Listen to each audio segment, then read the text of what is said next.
म्हणून आपण स्वतः आनंदी राहिलो तर आपण आपल्या कुटुंबाला आनंदी नाही का ठेवू शकणार? एक कुटुंब आनंदी झालं तर अख्खा समाज नाही का आनंदी होणार? आणि अख्खा समाज आनंदी झाला तर हा समाज पूर्ण देश आनंदी ठेवायला नाही का मदत करणार? का नाही आपण अशा तऱ्हेने विचार करायचा? आणि का नको आपण अशा प्रकारे एक एक पाऊल पुढे पाऊल पुढे ठेवत पुढे चालायला पाहिजे? येस. म्हणजे काय करायचं नक्की? तर बघा, असं वाटतं की रडणाऱ्याचे डोळे पुसावेत, रडणाऱ्याचे डोळे पुसावेत, भुकेल्याला अन्नदान द्यावे, भुकेल्याला अन्नदान द्यावे. मनाने खूप खचलेल्या स्त्रीच्या जीवनात उमेदाची एक नवीन हाक द्यावी आणि आयुष्यात खूप खचलेल्या स्त्रीला मी मजेत राहू शकते, मी मजेत राहू शकते हा आत्मविश्वास द्यावा. आणि येस, हाच आत्मविश्वास देण्यासाठी आज आपण परत एकदा भेटलो आहोत. ही जी मी चळवळ, मी चळवळच म्हणेल, कारण की हे मला आवडतंय करायला. मला ज्या गोष्टीत आनंद मिळतोय त्याच गोष्टीतनं, किंबहुना तशा काही गोष्टीतनं का नको तुम्हाला सगळ्यांना पण आनंद मिळायला? ह्याच्यासाठी ही माझी कल्पना की फक्त स्त्रियांसाठी आपण ही शृंखला ठेवूयात आणि ह्याच्यातनं प्रत्येक महिन्यातनं फक्त एका रविवारी आपण भेटूया आणि रविवारी भेटताना एका नवीन स्त्री शक्ती सोबत हितगुज करूया. काय आहे या स्त्री शक्तीमध्ये, काय तिने नवीन केलंय, कुठली लढाई जिंकली आहे आणि कुठेपर्यंत तिचा प्रवास जातो आहे. असं भेटत भेटत ह्याच्यामध्ये कुठल्याही क्षेत्राची मर्यादा नाही. अनेक नवीन नवीन क्षेत्र ज्याच्यामध्ये स्त्रिया अगदी चांगलं काम करता आहेत आणि आपलं नाव कमावता आहेत. अशा वेगवेगळ्या क्षेत्रातल्या स्त्रिया ज्या आता फक्त माझ्या परिचयातल्या स्त्रिया आहेत त्यांना तुमच्यापर्यंत मी पोहोचवते आहेत. पण तुम्ही पण ऍज अ पार्टिसिपंट तुम्ही पण मला सजेस्ट करू शकता की ह्यांचं काम खूप चांगलं आहे किंवा त्यांचं या क्षेत्रामध्ये त्या नवीन काही काम करता आहेत, त्या स्त्रियांना आपण भेटूयात आणि त्यांच्याशी हितगुज करून नवीन काहीतरी शिकूया, आनंद उपभोगायचा प्रयत्न करूया आणि जीवनामध्ये मजेत राहण्याचा प्रयत्न करूया. कारण आपण मजेत राहिलो तर आपलं कुटुंब मजेत राहणार आहे आणि नक्कीच एक सक्षम सुदृढ समाज निर्माण करण्याचं काम आपण करणार आहोत. पटतंय तुम्हाला सगळ्यांना? येस, नक्की पटायला पाहिजे. आज आपल्यामध्ये कोण आहे बरं? नाव नक्कीच काही जणींनी ऐकलेलं असणार आहे. आपल्यामध्ये आज एक स्त्री शक्ती जी आहे त्या आहेत माजी नगरसेविका श्रीमती अर्चनाताई संजय जाधव. या संचालिका आहेत संजय इंडस्ट्रीजच्या आणि गणेश स्पोर्ट्सच्या. ऍक्च्युली ज्याला काम करायचं ना त्याला पद मिळो न मिळो ही गोष्ट खूप न्यून असते. काम काम काम आणि कामच करत राहा. त्याच्यामध्ये कितीतरी अडचणी आल्या तरी त्यातनं आपल्याला पुढे जायचं असतं. ही जेव्हा गाठ बांधलेली असते ना तेव्हा ही कितीही अडचणी येत कोणीच मागे थांबू शकत नाही. असंच काहीसं अर्चनाताईंच्या बाबतीत आहे. अर्चनाताईंच्या बाबतीत जर विचार केला तर खूप मोठे मोठे संकट आलेत. संजयजी जाधवांचा त्यांच्यापासून झालेला जो विरह आपण म्हणूया की खरोखर एक उमद्या व्यक्तिमत्वाला आपण मुकलो.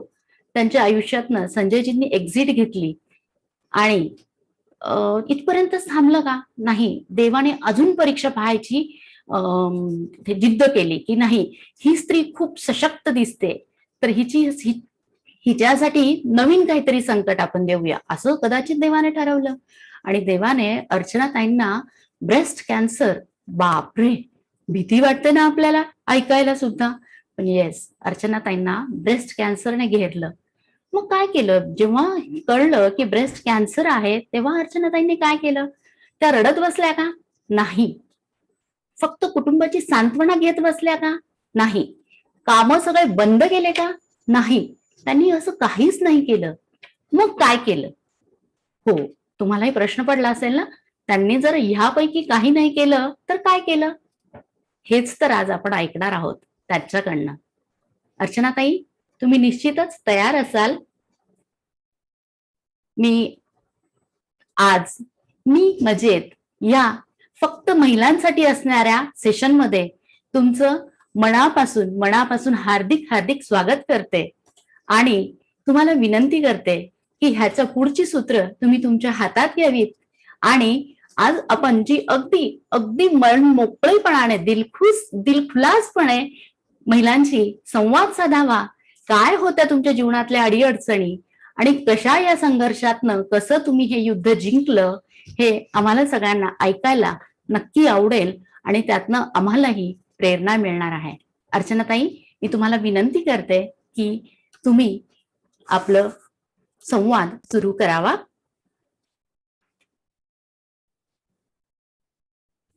अर्चनाताई, आवाज येतोय माझा? हो हो येतोय. हा, ताई आपल्यामध्ये हजर आहेत. वाव, एवढं हसरं व्यक्तिमत्व बघून खूप खूप हेवा वाटतोय, खरोखर खूप हेवा वाटतोय ताई. येस, आता मी नाही बोलणार, आता ह्याच्या पुढे तुमच्याशी संवाद साधतील अर्चनाताई जाधव. सगळ्या जणींनी आपण स्वागत करूया अर्चनाताईंचं. नमस्कार. नमस्कार मैत्रिणींनो. आताच चिरड्या त्यांनी माझी ओळख करून दिली आणि खूप मनमोकळे बोलले त्या. खरं तर मी ह्या गोष्टीला म्हणजे एवढं त्यांनी माझं कौतुक केलंय, परंतु मी या गोष्टीला खरोखर पात्र आहे की नाही हे मला तरी आवडत नाही. मला असं वाटतं की मी माझ्या तोंडाने माझं कौतुक करण्यापेक्षा फक्त मी काय फेस केलं आणि मी कशी फक्त येणाऱ्या प्रसंगातून उभी राहिली, तर मी त्याचं फक्त तुम्हाला मी एक सांगणार आहे. आणि असं म्हणतात ना की स्त्री ही जी आपल्या निसर्गाने जी आणि आपल्या देवतेने जे निर्माण केले स्त्रीला, की जिच्या अंगी सहनशीलता खूप आहे आणि ती एक निसर्गाची धरतीचं रूप मानलं जातं. तर जिच्यावर अनेक संकट जरी आले ती मात्र ती अगदी सगळं संकट पेलून उभी राहते. तर त्यातला मी एक छोटासा भाग असेन. मी असं म्हणणार नाही की मी हे सगळं केलं, मी केलं. तर याचं सर्व श्रेय हे मला नसणार आहे. परंतु मी तुमच्या पुढे माझा जीवनाचा जो पट आज उलगडणार आहे, तर आता मात्र तुम्ही हे ठरवायचंय की मी जे केलं तर ते कशा प्रकारे आणि कसं केलं, तर त्याच्यातून तुम्हाला फक्त मी मार्गदर्शन करण्याचा प्रयत्न करणार आहे आणि तुम्ही ते स्वीकारायचे की एक माझा छोटासा प्रयत्न आहे आणि चिरड्या त्यांच्या माध्यमातून मी तुमच्या पुढे हे माझ्या जीवनाचे हे जे पैलू ते उलगडणार आहेच. आणि मी त्यांचे खूप आभार व्यक्त करते. अगोदर माझ्या जाधव परिवाराकडून करते, नंतर माझ्या पक्षाकडून करते, माझ्या दिव्य आकांक्षा सामाजिक संस्थेकडून मी आभार व्यक्त करते की माझ्यासारख्या सामान्य व्यक्तीची त्यांनी निवड केली. खरं तर असं म्हणतात की आपण आपल्या जीवनात पदार्पण करत असताना प्रत्येकाच्या आयुष्यात चढ उतार येत असतात. कधी छोटे येतात, कधी मोठे येतात, परंतु त्या प्रसंगाला आपण कसं सामोरं जातोय, तर याचा आपण अगोदर विचार केला पाहिजे. लहानपणापासून सगळ्या गोष्टी आपण ज्यावेळेस शिकत असतो आपल्या आई वडिलांच्या माध्यमातून, त्यावेळेस आपल्या घरातल्या कुटुंबाचे सगळे संस्कार आपल्यावर होत असतात. तर ते आपण स्वीकारून लहानाचं मोठं होत असताना, विशेष करून मुलीला, तर ती त्याच्यातून जात असताना ते सगळे संस्कार घेऊन मोठी होते आणि मग ज्यावेळेस ती आणि अशा वेळेस ती आईच्या सहवासात जास्त असते. आई सांगते की बाळा तुला सासरी असं करायचंय, तसं करायचंय. वडील सांगतात की बेटा तुला असं वागायचंय, तसं वागायचंय. ह्या सगळ्या गोष्टींचं माध्यम आपण घेऊन, संस्कार घेऊन ज्यावेळेस आपल्या खऱ्या वैवाहिक जीवनात सुरुवात करतो, त्यावेळेस आपलं हे जीवन, हे संस्कार हे आपल्या उपयोगी येत असतात. असंच माझं पण मी ह्या एकत्र कुटुंबातून आईकडे, माझं माहेर सटाण्याचं आणि माझ्या माहेरी सुद्धा सगळ्या गोष्टी सुसंपन्न. आई वडील माझे सामान्य कुटुंबातले, मी सामान्य कुटुंबातली. त्यांचे संस्कार घेऊन मी वाढलेली. 12वी पर्यंत माझं तिथे शिक्षण झालेलं. त्याच्यानंतर FY केलं आणि डीएडला माझा नाशिकला नंबर लागला. डीएड केलं मी. डीएड चालू असताना माझं लग्न झालं आणि एक चांगल्या सुसंस्कारी सुसंपन्न घरात माझं पदार्पण झालं. माझे पती संजय जाधव, त्याचप्रमाणे माझे सासू सासरे अंजना जाधव, नंतर सुकुडी जाधव यांची मी सून.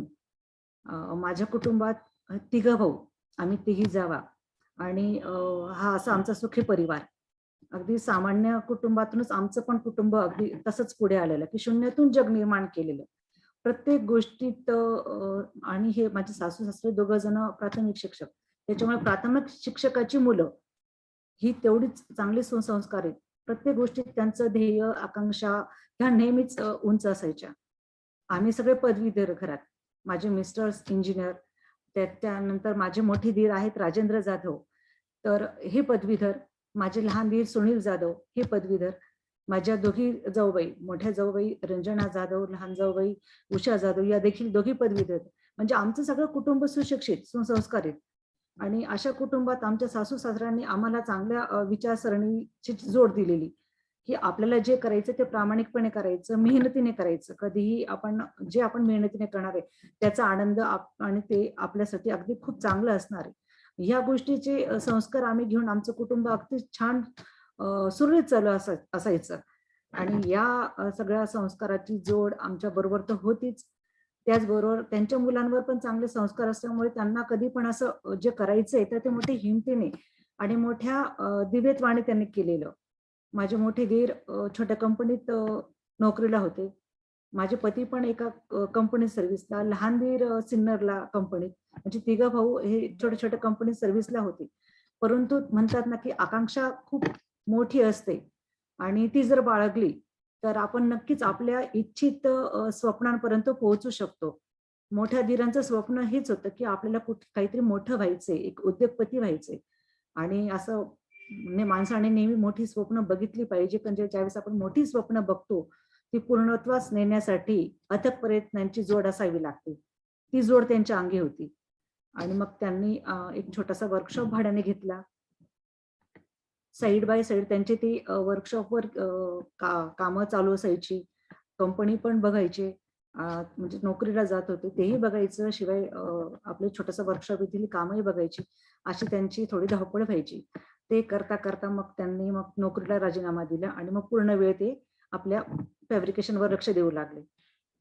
मोठ्या भावाची ही धावपळ बघते होत आहे म्हणून मग माझे पती संजय जाधव यांनी पण मग त्यांना तशीच साथ दिली. त्यांनी पण नोकरी सोडली आणि मग या व्यवसायात ते दोघं रममान होऊ लागले.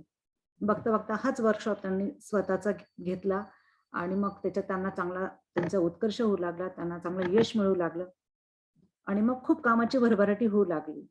असं करता करता ते जे उराशी स्वप्न बाळगलं होतं, की आपली एक छोटीशी कंपनी असावी, आणि मग त्यांनी अंबड इथे एक जागा घेतली आणि मग त्या ठिकाणी फॅक्टरी केली. आणि पहिली फॅक्टरी आमची झाली जी गणेश फॅब्रिकेशन वर्क्स या नावाने. या फॅक्टरीमध्ये आम्ही गार्डनच्या खेळण्या वगैरे बनवायच्या आणि त्याचा सप्लाय आपण महानगरपालिका असेल, हॉटेल्स असतील, सामाजिक संस्था असतील, अशा ठिकाणी करू लागलो. याच्यात पण चांगलं यश मिळायला लागलं. दोघं भावांनी चांगलं लक्ष घातलं. तिसरे भाऊ पण होते, त्यांचं एका बाजूने लक्ष होतच. असं करता करता पुन्हा दुसरी कंपनी स्थापन करायची, दुसरी कंपनी अजून करायची, असं पुन्हा त्यांची याच्यामध्ये अजून इच्छा आणि आकांक्षा पुन्हा याच्यात वाढली. आणि मग त्यांनी काहीतरी वेगळं उत्पादन असावं. हे तर जनरल आहे की गार्डनचे खेळणे वगैरे बनवतोय आणि याच्यामध्ये पण स्पर्धक पण अजून आहेत, पण आपल्याला अजून काहीतरी वेगळं करता येईल का, असा विचार केला. आणि मग त्यांनी पुन्हा मोठे जे दीर होते त्यांनी पुष्कळ जगामधील आपले जे इतर देश असतील की जिथे काही चांगलं वेगळं उत्पादन होऊ शकतंय का, काही आपल्या भारतात काहीतरी असा एक नवीन प्रयोग आणता येईल का ज्याच्यामध्ये आपण सक्सेस होऊ, म्हणजे आपल्यासाठी आणि भारतासाठी चांगलं प्रेरक असेल, नवीन असेल, अशा गोष्टीसाठी त्यांनी बरेच ठिकाणी भ्रमण केलं. आणि मग त्यांनी एक नवीन संकल्पना इथे जी आपल्या भारतात आणली ती म्हणजे ओपन जिम. आणि ही भारतातली पहिली संकल्पना आम्ही आणली आणि भारतातले पहिले आणि शेवटचे उत्पादक आम्ही ठरलो. सॅमसन इंडस्ट्रीज प्रायव्हेट लिमिटेड या नावाची कंपनी स्थापन केली आणि ह्या कंपनीत मग आम्ही या साहित्याचं उत्पादन करू लागलो आणि खूप चांगल्या प्रकारे यश मिळालं. भारतात तर सप्लाय होत होता. अगोदर नाशिक झालं, नंतर मग म्हणजे शहर झालं, त्याच्यानंतर राज्य झाली आणि संपूर्ण भारतात याचा प्रवास सुरू झाला. संपूर्ण भारतभर याचा सप्लाय सुरू झाला आणि ग्रीन जिमचे उत्पादक म्हणून आम्ही ओळखू लागलो. याच्यामध्ये दोघं भावांनी, तिघं आणि तिसरे पण दीर जे होते त्यांनी पण आपले कंपनीस राजीनामा दिला आणि त्यांनी पण मग ह्याच उद्योगास हातभार लावला आणि मग तिघं भाऊ मिळून अगदी छान व्यवसाय सुरू झाला. परंतु शिक्षकांची मुलं होती आणि सामाजिक बांधिलकी तर ही जोडलेलीच होती. आणि समाजकारणाची आवड तिघांच्या अंगी तर आहेच, परंतु त्याचबरोबर राजकारणाची आवड देखील माझे पती संजय जाधव यांना जास्त होती. त्यांनी लहानपणापासूनच तशी कामं करत होते. ते राष्ट्रीय सेवक संघाचे देखील ते सभासद होते. त्याच्यानंतर मग त्यांनी बरीच वर्ष भाजपात जो पक्ष आहे त्याची सेवा केली आणि मग 22 वर्ष त्यांची राजकारणात होती. तर हे राजकारण करत असताना कुठेतरी अजून वाटतं की आपल्याला काहीतरी एक नगरसेवक वगैरे व्हायचंय, आपण काहीतरी आता ठोस काम करूया ज्याच्यामुळे आपली चांगली एक ओळख निर्माण होणार, की जशी आता आपल्या समाजामध्ये आपण भरभराटीत आलोय, चांगल्या मोठ्या मोठ्या व्यक्तींबरोबर आपली ओळख झाली, तर आपल्याला पण देखील राजकारणाची पण एक तेवढी चांगली ओळख व्हावी, चांगला ठसा उमटावा. म्हणून मग त्यांनी 2006 साली भाजपाला जय महाराष्ट्र केला आणि मनसेत प्रवेश केला. 2007 साली मनसेची पहिली निवडणूक, जी महापालिकेची पहिली निवडणूक आली, त्यावेळेस त्यांना तिकीट मिळालं आणि 2007 साली त्यांनी पहिली निवडणूक लढवली. ही निवडणूक लढवल्यानंतर सगळाच अनुभव एकदम येत नाही, परंतु प्रयत्न करायला हरकत नाही असं म्हणून त्यांना तिकीट मिळालं. त्यांनी ती निवडणूक लढवली. कामं जी करत होती त्या कामाच्या जोरावर त्यांना मतं मिळाली. 547 मतांनी मतं मिळाली, परंतु विजय मिळवता आला नाही म्हणून थांबले नाही. फक्त विजयच मिळवायचा म्हणून याच्यावर राजकारण करायचं असं नाहीये. तर समाजकारणाची आवड होतीच आणि 80% समाजकारण, 20% राजकारण या जोरावर त्यांनी आपली कामं चालू ठेवली. 2012ला पुन्हा दुसरी ज्यावेळेस निवडणूक महापालिकेची आली, त्यावेळेस त्यांनी मला पुढे करण्याचा निर्णय घेतला, कारण 50% महिलांना आरक्षण असं म्हणून मग त्यांनी मला पुढे केलं. आम्ही सर्व गृहिणी म्हणूनच घरात वावरत होतो. आमची मुलं मोठे करणं, मुलांवर योग्य संस्कार करणं, शाळा, मुलं, घर हा आमचा एवढा असा परिवार आणि याच्यामध्येच आम्ही रममाण झाले. त्याच्यामुळे बाहेरच्या जगाशी माझा काही खूपसा संबंध आलेला नव्हता.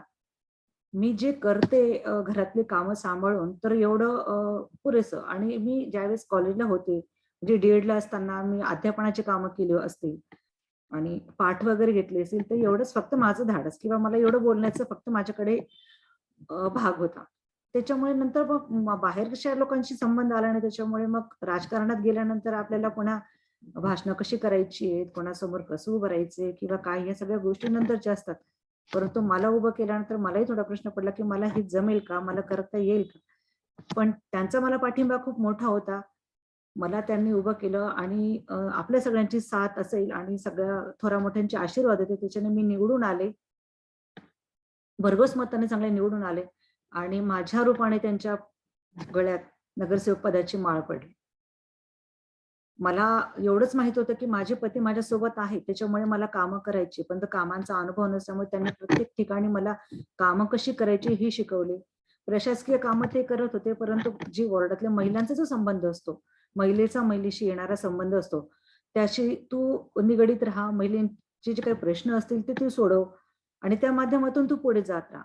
भाषणं कशी कशी करायची, ती भाषणं लिहून न देता तुला तुझं स्वतःच शिकायचंय. तू स्वतः कर, स्वतः त्याच्यामध्ये तू इन्व्हॉल्व हो, त्यावेळेस तुला कळणार आहे. या गोष्टींचा मात्र त्यांची शिकवणूक असायची. कोणाला कसं सांगायचं, कसं बोलायचं, या गोष्टी मला त्यांनी शिकवल्या. त्याच्यामुळे मी त्या गोष्टी ओघाने शिकतच होते. आणि माझा स्वतःचा स्वभाव असा होता की मला जर कुठली गोष्ट त्यांनी जर मला करायला सांगितली असेल तर ती मी पूर्ण करेपर्यंत मी कधी गप्प बसले नाही. मला जर सांगितलं असेल असं करतं, मी त्याप्रमाणे केले. वाचनाची आवड होती.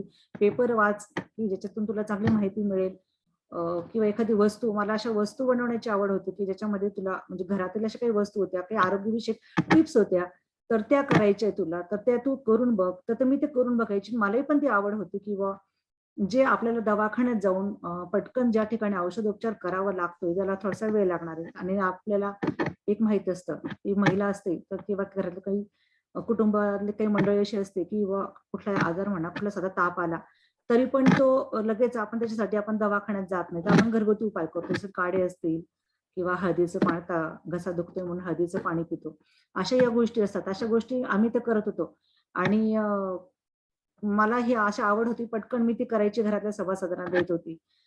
तर घरात खूप हसून मला बोलायची की तू घरातला अर्धा डॉक्टर आहेस, की तत्परतेने ती वस्तू हातात देणं, त्यांना सांगणं, त्यांना याच्याने हे असं होतं, कारण आपला किचन म्हणजे एक अर्धा दवाखानाच असतो बघा. त्याचा आपण सुयोग्य वापर केला तर तेवढी वेळ तरी निघून जाते.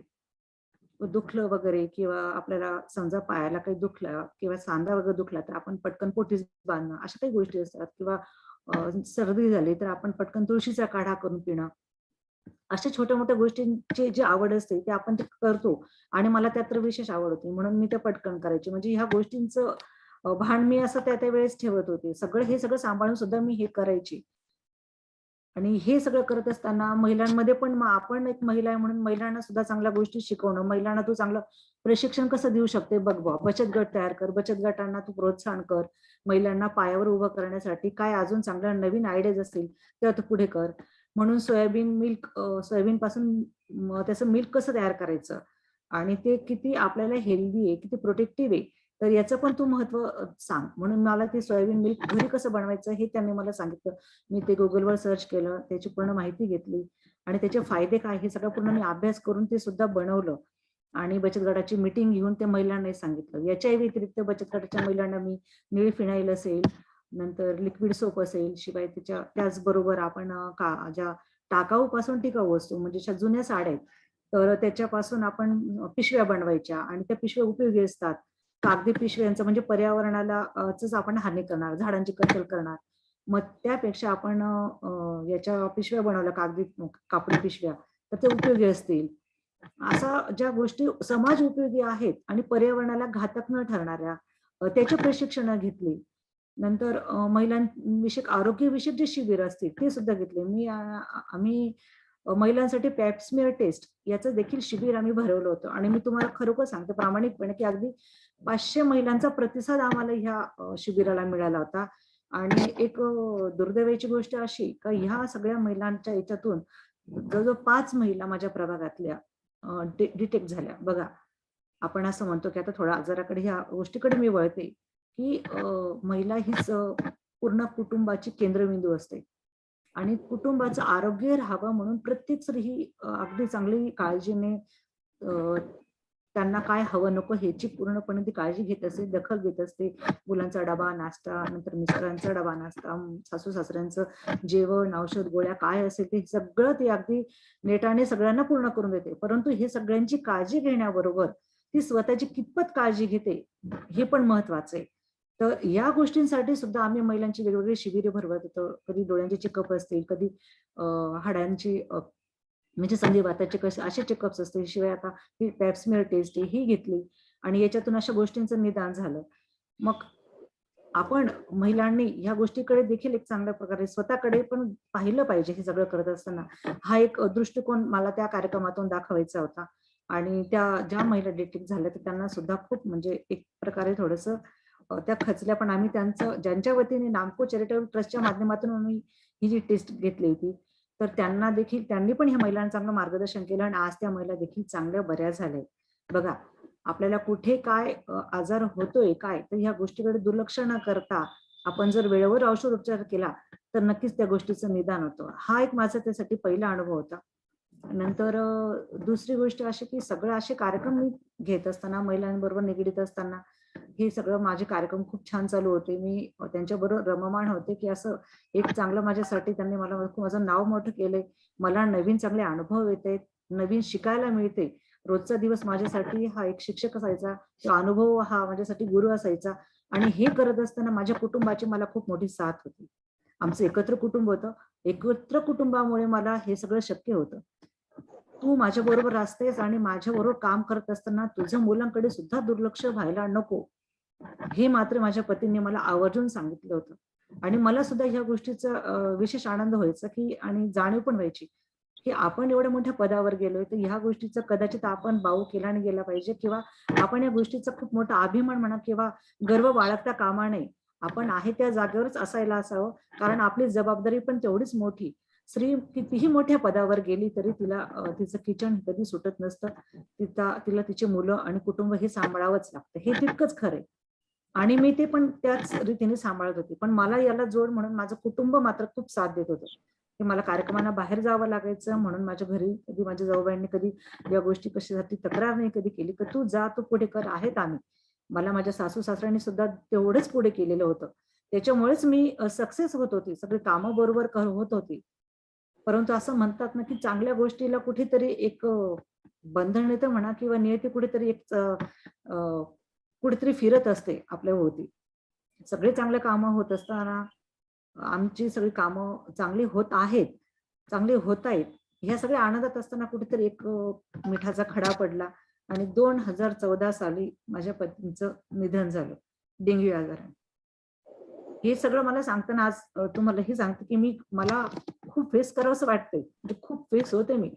पण मला ह्या गोष्टीचा हे अभिमान याच्यासाठी वाटतं, की मी तुम्हाला हेच सांगते, की माझं कुटुंब खूप समजदार आणि खूप मला समजून घेणारं मिळालं होतं, की ज्यांनी मला खूप पुढे केलं, की एवढंही मोठं आमच्या कुटुंबावर मोठा प्रसंग आला. आम्ही त्याच्यातून कसं उभं राहिलं, की सगळ्यांनी खूप मला साथ दिली आणि खूप धैर्याने आम्ही हे सगळ्यांनी मिळून तोंड दिलं. म्हणतात ना, एकत्र कुटुंबाचा हा खूप मोठा फायदा असतो. दुःख वाटून घेतलं जातं आणि तेच आमच्या बाबतीत होतं, की आज एवढ्या वर्षांनी मी बाहेर पडले, माझ्याबरोबर साथ होती. मला या गोष्टी त्यांनी शिकवल्या होत्या आणि आता त्या अशा अर्धवट प्रवासात ते मला सोडून घेतल्यानंतर समाजाची तर हानी झाली, पण वैयक्तिक माझी खूप मोठी हानी झालेली होती. आणि मग मला ह्या गोष्टी शिकायच्या म्हटल्यानंतर मला स्वतःला पुन्हा बाहेर पडावं लागणार आहे. आणि प्रशासकीय कामात तर ते फक्त मला सांगताय, पण जाऊन तिथं आता तोंड देणं, सगळ्या गोष्टी शिकून घेणं, हे खूप अवघड होतं माझ्यासाठी. 1 वर्ष मी कुठे घराच्या बाहेर पडले नाही आणि घरातच राहिले. अगदी सगळ्यांनी सांगितलं, की "ताई तुम्ही बाहेर पडा." पण मी याच्यातून बाहेर पडत नव्हते. फक्त एवढंच, की मला खंबीर होण्यासाठी मात्र माझ्या मोठ्या जाऊबाईंनी, मोठ्या दिरांनी मला कंपनीत सोबत नेलं बरोबर, की "तू आता कंपनीकडे लक्ष दे. कामं बघणार आहे." कारण माझा मोठा पुतण्या निशांत, की हा बरोबरीने काकांच्या बरोबरीने असायचा. त्या कार्यक्रमात असेल किंवा त्यांच्याबरोबर तो महापालिकेत जायचा. त्याच्यामुळे त्याला थोडंसं कुठेतरी कामाची चुणूक माहिती होती. आणि त्याला पुढे केलं मी आणि तो ते कामं बघायला लागला. त्याच्याबरोबर मी तर त्यात होतीच. त्याच्यामुळे आम्ही दोघांनी मिळून जसं जमेल तसं करत होतो. मी मात्र फॅक्टरीत नेते जायला लागले त्यांच्याबरोबर. थोडीशी काहीतरी बाहेर पडली पाहिजे या हिशोबाने त्यांनी मला बाहेर काढलं, की घरात बसून रडायचं नाहीये, तर फक्त आपण आपल्या आता कर्तव्यात उभं राहायचंय आणि कर्तव्य याच्यासाठी करायची की त्यांची जी स्वप्न होती ती पूर्ण करायची. मात्र ह्या शब्दानेच मात्र मला खूप धाडस निर्माण झालं, धैर्य आलं आणि मी पुन्हा खंबीर झाले. की आपल्याला स्वप्न पूर्ण करायची तर आपल्याला तेवढंच खंबीर व्हावं लागणार आहे. आणि शिवाय आपल्या पदरी 2 मुलं आहेत. ज्या आता मुलांचं आपल्याला संगोपन करायचं, मोठं करायचंय. आणि त्याच प्रसंगात माझा मुलगा 10वी ला होता. मोठा मुलगा डिप्लोमाची पहिल्या वर्षाची परीक्षा देत होता. मी घरातले सगळे आणि सासू-सासरे तर असं असं 60च्या पुढचे 70 पर्यंत पोहोचलेले. माझे सासरे 40 वर्षापासून एकाच फुफ्फुसावर होते. ऑक्सिजन त्यांना कायम लावलेला असायचा. आणि आता त्यांना पण आपल्याला सावरायचंय. माझे आई-वडील थोडे म्हातारे. यांना सांभाळायचं. ह्या सगळ्या जबाबदाऱ्या टाळून चालणार नाहीये. त्याचबरोबर त्यांची भूमिका मला निभवायची. मी एक त्यांची सून आहे, परंतु त्यांच्याबरोबर मला त्यांचा मुलगा बनून राहायचंय. हाच मी विचार केला आणि पुन्हा मी खंबीर होऊन कंपनीत जायला लागले. मग कंपनीतल्या कामात मी रममाण होऊ लागले. म्हणता-म्हणता 1 वर्ष गेलं, 1 ते दीड वर्ष गेलं. आणि 2015 साली पुन्हा अजून आमची कसोटी बघायची होती म्हणून परमेश्वराने अजून एक पुन्हा प्रसंग डोळ्यासमोर असं काढलं, की मोठे धीर जे आहेत राजेंद्र जाधव यांना मणक्याचा आजार निर्माण झाला आणि त्यांना ताबडतोब ऑपरेशनसाठी मुंबईला न्यावंच लागलं. मुंबईला गेल्यानंतर तर तिथं बरोबर मोठी माणसं म्हणजे मग आता माझी लहान दीर, माझा पुतण्या, माझे मोठे जाऊबाई हे तिघं गेले. त्यांना महिनाभर मुंबईला ठेवण्यात आलं. मग फॅक्टरीची जबाबदारी ओघांड माझ्याकडे आल्या. कारण माझ्याकडे 1 वर्षाचा अनुभव होता आणि एक नसून आता 3-3 फॅक्टरीज पाहिजे होत्या. कारण माझे पती गेल्यानंतर त्यांचं आज पतीचं स्वप्न असं होतं, की अजून एक आपली फॅक्टरी व्हावी.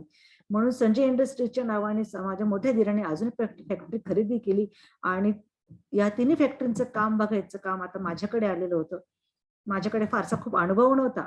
परंतु त्यांनी मला जसं जी कामं मला फोनवरून सांगायची तशी मी ती रोज ते फोन अटेंड करून ऐकायचे आणि त्याप्रमाणे करायचे. सप्लायरची बिलं देणं असेल, त्यांचे पेमेंट करायचे असेल, वर्कर्स लोकांचे पेमेंट करणं, वर्कर्स किती येतायत, काय होतंय, राउंड मारणं वगैरे ही सगळी अशी जी कामं असायची मात्र ती मला करावी लागायची. त्याचबरोबर मला प्रभागातून फोन यायचे तक्रारींचे वगैरे ते सॉल्व्ह करणं. ज्या गोष्टी फोनवरून होतील त्या करणं आणि ज्या ठिकाणी कधी वॉर्डात फिरण्याची वेळ आली तर मग ती पण एक वेळ नियोजित करून त्या ठिकाणी जावं लागलंच तर जाणं अशा सगळ्या गोष्टी करत होते. याच्यासाठी सुद्धा मला माझ्या कुटुंबाचा देखील चांगला पाठिंबा होता. सगळे समजून घेणार होतं, त्याच्यामुळे ते पण अगदी व्यवस्थितरित्या पार पाडत होतं. आणि मग 1 ते 1.5 महिन्यानंतर माझे मोठे दीर बरे झाले. मुंबईहून नाशिकला आले आणि पुन्हा पहिल्यासारखं आमचं पुन्हा वातावरण सुरळीत झालं. सगळ्यांना अगदी आता हायसं वाटलं, की चला आता आपल्याला पुन्हा अजून एक त्यांचं राहिलेलं स्वप्न पूर्ण करायचंय. मग त्यांची जी स्वप्न होती त्याच्यामध्ये जी किशोरनगर गार्डन येथे जी ग्रीन जिम बसवायची होती, ती आम्ही त्यांच्या नावाने, त्यांच्या स्मरणार्थ आम्ही ती 8 ते 10 लाखाची ग्रीन जिम आम्ही किशोरनगर राणेनगर या ठिकाणी बसवली. त्यानंतर जाखडी नगर इथे तिथल्या पण गार्डन मध्ये जवळजवळ 10 ते 12 लाखाची ग्रीन जिम जी होती ती आमच्याकडून अगदी मोफत त्या दादासाहेबांच्या स्मरणार्थ बसवली.